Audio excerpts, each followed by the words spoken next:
Hello everyone, my name is Pacha and welcome back to another episode of Raven Creek Park and more specifically to Raven Creek Ranch, our little petting zoo area here in the zoo where we build for all the animals, almost all the animals from the, can I still say new Barnyard Animal Pack? I mean, it's already out for I think over a month now or even 2 months. So let's say for the latest DLC from Planet Zoo, the Barnyard Animal Pack. And today marks the day where we will build for actually the last animal in this area, or the last major animal in this area, the American Standard Donkey. Or at least that is what Planet Zoo calls them, but we will go over why this is not quite correct in a moment. But yeah, this is the last animal that we're gonna build today for, well, not today, I mean it's the last animal we build today for, but it's the last animal we will build for in this area. Now I said I might be adding a butterfly garden to this petting zoo area at one point, but in terms of habitat animals, this is the last one we already built for the Highland cattle in our little special, our little you'll see release special. So if you want to see a build for them, the video is on my channel, and we will most likely build for the alpaca in our South American area, because I thought that would fit way more than here in this more American styled petting zoo. But yeah, the North American Standard Donkey. And if you remember, I don't know if you have watched the episode, but I asked in a later, or in a previous episode is I think the right word, I asked if I should add a donkey ride, and many of you said, yeah, that is totally cool, we would love to see it, it's just a game, so we don't have to apply edits. Some other people said, hey, nah, donkey rides aren't really the best stuff, or animal rights in general aren't really that common anymore. So at the moment I'm still not decided on that, so there's no donkey ride in this video if you expected one. But as you just saw briefly on the right side, there is a gate that leads out of the habitat to nothing at the moment, and if I decide to build a donkey ride, then I already have a good access point where keepers could access the donkey habitat to bring the donkeys out to a field where then children could ride them. What we are actually building at the moment, to speak of something we actually do in this episode, is we are building a sand pit. This is something I noticed with a lot of donkey enclosures when I did some research for wild donkeys as well as horses, stuff like that, that they often have a sand pit because, like the rhino, they are close relatives, so to say. Horses like to roll themselves in mud or in sand to get rid of parasites. So if you're building a donkey or a horse enclosure, maybe try to include such thing like a sand pit where they can just roll around to cover themselves in dust and get clean their fur essentially. I think that already gives a little bit of nice storytelling, even though the animals in game of course don't use it, but for just the context and for the look of your habitat, I think that is a very simple and nice thing to do. And we are also building a little shed over here, so even if the donkeys are not inside, they have some cover if it's raining or other bad weather, or if it's just too hot, they have some cover over here where they can stand to get some shadow and some sleep. So we'll add some bedding. And speaking of bedding, already to the next topic, you see already today, we are also gonna somewhat finish the barn today, meaning we are adding the final stable, of course, for the donkey in the barn, and more on that later. But we are also adding a lot of decorational stuff. We're adding now ladders to reach the second level in the barn, which of course I was not sure how I want to do that. We also extend the main building of the barn a little bit to give the donkeys a little bit more space indoors, because they are one of the bigger animals in this DLC. So we are gonna finish that today, and that means if you want to have this barn in a finished state, so to say, you'll have to let me know. Do you want to have the barn as it is right now? So meaning including all the stables I have built for all the animals in the places there aren't right now, or do we want to have the finished barn with all the doors and with this, as you can see now, extra wall with the outcrop, but without the stables. Let me know what you have, if you want to have the stables or if you don't want to have the stables, and then I can upload that to the workshop, so you can have this barn, the finished version of this barn in your zoo. Why we are now building this little outhouse, the little section of the barn that is for the donkeys later. Let's talk about the donkey itself. Of course, Frontier did an amazing job with the model. It looks amazing. It has some cool color variations I didn't even know about, with the you maybe saw it in the thumbnail or in the intro, with this white speckled one, this almost piebald one that we have in game. But I don't know why they did it, but it is really weird. They named it the Standard American Donkey, which isn't really a thing, but it is a thing. It is complicated. It is weird. So there is no certified breed that is called American Donkey. There are American donkeys, but they are not an official breed, so to say, because the American donkey, or the donkeys that come from North America, that is what mean when you say American donkey, are not a purebred. They are a mixture of different breds and different genetics from all different donkey species around the world. So there is no certified purebred American donkey breed out there. Of course, if this is wrong, you can correct me on that, but this is what I found when I did some little research. So there isn't really a American donkey breed in the world. And also, they're in the Wikipedia entry for the American Standard Donkey. They just use the Latin word or the Latin scientific name for the standard donkey. So no specific breed or specific species or stuff like that. It's just a donkey. You can also just say the American donkey is a donkey without a specific breed, unlike like the Tamworth pig or the Sussex chicken, for example. And then the second part, standard. There is no breed that is called American Standard Donkey. What the standard means, and this is how breeders and organizations that focus on breeding differentiate these different donkeys is by size. So American donkeys don't get differentiated by breed because they are just a mixture, but they get differentiated by their size, and they come in. And there's 3 sizes. There is miniature, of course, miniature donkeys, you all know them. There's the standard size, which is the normal basically size, and there, I think that was really funny, there is the mammoth size, which are the largest breeds of American donkeys.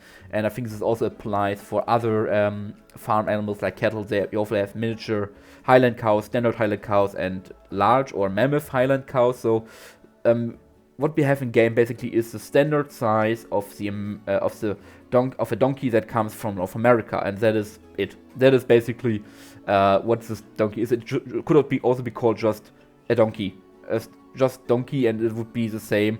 It would be the same animal. So I don't know why they specifically went for standard American donkey, but hey, here we are now. But yeah, doing all this talk, we are now building the stables inside, and you saw me lining up this metal pole under the neck or under the throat of the donkey there. And you probably wondered, why did you do that? What was the reason because of that? And you're also probably thinking, isn't that fence a little bit low for a donkey? Now, the reason why I lined up a metal pole under the neck of a donkey and why those fences are so low is that I actually did some research into how to house donkeys, what their stables have to accommodate, what we have in the stables to house a donkey on a farm, what the recommendations are for that, and especially for the height of the fences in that stable. And basically what the standard American manual, so I'm following American standards here because I'm in America, says is that the fence has to be high enough, has to be low enough so that the donkey can put his head on the fence, so can look over the fence, but it has to be high enough so that it can't jump out. Why I think, how can you get both? I don't know if it would be low enough to, if it's high enough that they don't jump out, but that's why I measured putting the metal pole under the throat of the donkey to measure, okay, how high has this fence to be that the donkey can put his head on the fence and look out, because it's, I think, a very important thing for donkeys, and especially also for horses, which are animals that always look out for danger, that always are in the mood of running away, that always observe their environment, so they need a space to look out their stable if they are in a confined space to see that no danger is approaching, basically. And that is why this fence seems low, but actually, according at least to the American manual on how to house donkeys, it should be the right height. It is actually lower than the goat fence and the sheep fence, if you can believe that, but it is as high as the throat or the neck of the in-game donkey, and so they can put their head on that. It's actually, I think, a little bit higher. I measured with the biggest donkey I have here. We have 3 girls in the zoo, 3 female donkeys, no males. So I measured with the biggest one, with the biggest size, with the biggest percentage in genetics and size, and then I measured that as the highest point of fence that we need in this area. And also we do something that I forgot in all the other episodes. I don't know if you noticed that, but I never put indoor feeders in these stables. And also I think I cut it out here. I also didn't put any drinking spot, any water spots in these indoor feeders, in these indoor areas. So this is what we do now for all the feeders, for all the stables. For the stables around here, that we're putting indoor feeders and indoor water spots. And we're also doing something that is also quite common, I think, at least in German zoos. And this is having these plaques or these name signs over the stable and telling the people, the guests, what our animals are named. I only do this for the donkeys because we have a lot of goats, we have a lot of sheep, and they all share their stables, but for the donkeys we have one stable for each of the donkeys, so I thought we could do the naming thing, and I just took the in-game names that they have at the moment. Of course, during our streams every Friday at 9 p.m. Central European time, when you are in the streams and you have collected some points via the Twitch point system, you can also rename the animals as you like. So if you want to have an animal in the zoo named after whatever you want to name it, you can go watch my streams, be active in the stream, collect some points, and then you can name an animal, and then it will be in the zoo. And of course, if we name a donkey, we will of course change that sign to display the right name. And now this is what I'm really proud of, and what I'm really looking forward to show you. I'm building a barn swallow nest here. Because barn swallows, American barn swallows, European barn swallows are very common in farming areas, and they, like as the name implies, build their nests in farms, and they have these mud paper mache type nests that they build high up in the barn under some beams or stuff like that. I don't know what I did here. I don't know why I was going all over the place with the camera, but they have building these nests on the walls high up where of course predators can't reach them, and they are very common in barns. And so I created these nests using the rope knots, I think from Oceania and from the Africa pack. I think they're North Africa or Africa pack, you'll see what's called, creating these rope nests and then making a nest shape out of it. If you want to have this nest shape, if you want to have this barn swallow nests in your game, if you want to put me on the workshop, let me know, then I will put it on the workshop, because I'm really proud of it. I tried to make it as small as possible so that it would fit. I think I could even go smaller, but for now I'm not usually someone who makes these custom things, because I'm not as good in it as some other people are. But I tried myself, because I think there wasn't really one on the workshop. I haven't really checked also, to be honest, but I wanted to do myself, and I think it turned out really well. We will see it more closer in the real-time part at the end of this speed build. And speaking of a real-time part at the end of the speed build, I will leave you now with some music, with some amazing music from Planet Zoo itself, while we are now decorating the whole habitat with plants, of course, as usual. Of course, not as many plants, because we have herbivores in here, so they will graze everything up, and we will also decorate a little bit the plaza in front of the donkey habitat with also another amazing blueprint by Captain Callum, who also was the sponsor of our little tractor from last episode. So enjoy the rest of the speed build with some amazing ambient music, and then I will see you at the end of the video for the showcase, for the real-time part where we look at everything that we built today up close. And yeah, also look at the barns wellness, because I'm very proud of them. I think I can tell that. But yeah, enjoy the rest of the the rest of the people and the music, and I see you at the end of the video.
And here we have it, folks, a donkey habitat fresh out of the oven. And before we look at this, I have to say, don't worry or don't wonder why my nose or my voice, no, my voice sounds a little bit weird at the moment. It's because the allergies this year are hitting me so hard. It is the worst that it has been for years now, and yeah, I have a hard time recording it all because of that. So I hope you don't mind if I sound a little bit more nasal, a little bit more weird. I hope it will be over soon, but until then we have to we have to work with what nature tries to give me. And but we are not here to talk about our allergies, we are here to talk about the donkey habitat. But before we go there, we of course have to look at this awesome hay wagon made by Captain Callum. He also made, of course, the tractor that we had in the last episode, and both of these come in a pack. So if you download the tractor, you also get that hay wagon. So yeah, I leave the download link in the description down below, and if I forget it, it is in the last video. So you can definitely find it if you look for it. But yeah, over to our donkey habitat, our American standard donkey habitat, and I think it is, for what it is, for being a donkey habitat in a zoo, it looks I think looks really cool. I really love the sand pit that we all have over here, and this little stable there with the wagon, with the wheel wagon, and I definitely love this color variation, the skin variation over here. It really looks really cool. And yeah, it is simple. It's not much. I tried to make this a little bit more Western themed-ish. I don't know if I really succeeded with that. Of course, in our biome, it still feels more foresty because we are in a forest, but still I tried my best. Hey, jumping over that log like a champion. And we can also, of course, go inside the barn where we find the stables of Jessica, of Kit, and of Isabel. And as you can see now here, the fence isn't actually that high compared to a donkey. I don't know what Kit is doing here, but you okay? I don't know. I have to check afterwards if he has some worms or anything. Yeah, as I said, it is high enough so that they can put the head on the bar, but not as high that they can jump out. And it is actually, I mean, it's quite the same. It's a little bit lower than the goat enclosure. But yeah, I really like it. It's like a little like the horse stables, but more simple, especially in the front, because we don't have these full doors here for the horses, for the donkeys. And yeah, I really love how the swallow nests turned out. You have to tell me, do you think they are a little bit too big, then I can try to make them smaller, or do you think they fit perfectly well? I placed some all around this barn. I think I have also some up there. I have some there. I have some everywhere in every little corner where it could make sense to have a barn swallow nest. So I tried to place them throughout this whole barn to make it really feel like these swallows live in here. You're okay? You're making weird noises, but anyway, we will ignore you. And of course, all animals now have the feeder and now have a water station. So also in these enclosures, so they always have access to water and food if they need to. And yeah, I don't think it was in the speed build. I now added the ladder to get up here, and I'm thinking it would be like something you can detach and then can attach to the other side if you need to get up there. But yeah, this is basically it for this episode already. As I said, let me know in the comments if you want to have this barn now with the second floor, with the stables or without the stables, with all the decoration or without the decoration. Then I can upload that to the workshop. And until then, I hope you had a great time, is what I want to say. And I wish you a great rest of the week. I wish you a great time with the game. Maybe you're also building on your own petting zoo at the moment, and maybe you can get some inspiration. There's the autosave for this area in your zoo. Yeah, as I said, we are now done with all the animals in this that I planned for this area. Now left to do is the little food court and the garden area, the farming garden area. I don't know yet. I can tell that if there will be a video next week, because I have some university stuff to do. I have some real life stuff to do. I'm really sorry for that. It is a time of the year again where I have a lot of my exams and stuff like that. So I can't promise you if there will be a video next week. I try to. If not, then I will let you know. And yeah, then I wish you a great time, and I hope I see you in the next video. Until then, stay safe, have a great time, and bye bye everyone.